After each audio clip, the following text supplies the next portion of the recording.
Okay, this one's just gonna laugh immediately. Guess how much Anita Sarkeesian said she was gonna spend just on fundraising for last year. This is just the money that she was gonna spend asking people to give her money. Money, please! Not doing anything, just fundraising. $40,000. I mean, Jesus, $40,000 just asking people to give her money. Money, please! Oh, no, there's no money. Oh, my bad. No problem. I'll just destroy this office. Oh, hey! Money, please! Money, please. And then she had this big reveal about how she wants another $200,000 for her new little pet project on ordinary women. Well, she released this video today. And what do you know? It's almost all been done already. All the costumes have been made. The scripts have been written. All the hair and makeup's been done. The filming's been done. Leading to the question, why, if it's almost all been done already, are you asking for $200,000 to make it? But if you really want a good laugh, you should see how a feminist spends other feminists' money. I mean, you should really watch their behind-the-scenes video. I mean, really, who needs a historian or an expert of any sort to do a series on women in history when you can have the opinions of a costume designer and a hairdresser? Like, she described it, and instantly I was like, yes, I want to be part of this, for sure.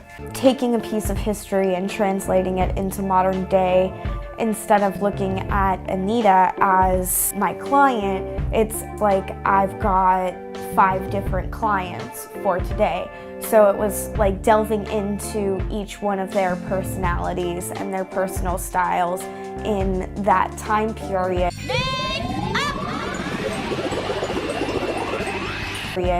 And just mixing it with what I think they would look like if they lived in today's universe. And of course it goes without saying that Anita goes out of her way to follow her own advice and avoid those evil gender signifiers. One repercussion of constantly relying on feminizing signifiers for character design is that it tends to reinforce a strict binary form of gender expression. The gender binary is an entirely artificial and socially constructed division of male and female into 2 distinctly separate and opposing classes of human being. The gender binary also erases the continuum of gender presentations and identities that fall outside of the rigid masculine-feminine false dichotomy. And within that strict binary, women are marked, while men get to remain largely unmarked. And to make sure that her arse was de-emphasized. Because, you know, she wouldn't want to encourage the objectification of women. Rather, the solution is to de-emphasize the rear ends of female characters, so that players are encouraged not to ogle and objectify these women. I mean, hell, if you don't de-emphasize a woman's arse, you're basically promoting rape culture. And of course, Anita gets to play all of her feminist heroes in a $200,000 game of dress up. And so just the outfits are cool and they're fun, and it's been really nice to be able to have different outfits that tell a story. And welcome to the social justice warriors diversity in feminism with its entirely white cast. And for those who are holding out any hope for their writer, yeah, of course, who else would you look for if you want someone to write scripts on women in history than someone with experience in writing on comic books and gaming websites? Oh, sorry, I didn't want to mislead you there. Gamma-rate comic book websites and failed gaming websites devoted to women and marginalized people. Seriously, I checked out her last articles on these websites.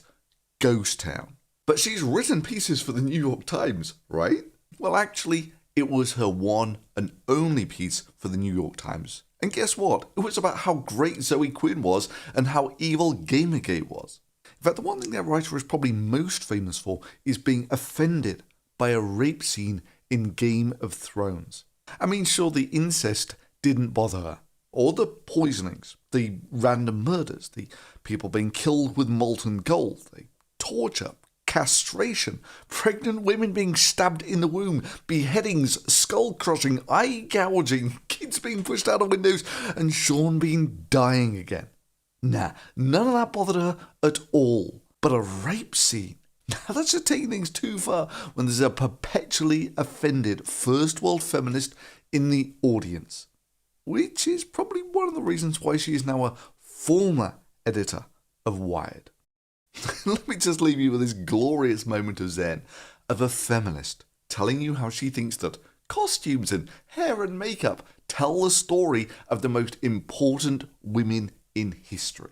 To the costume design, to the makeup and hair, everything is infused. Every little detail is telling the story of these women.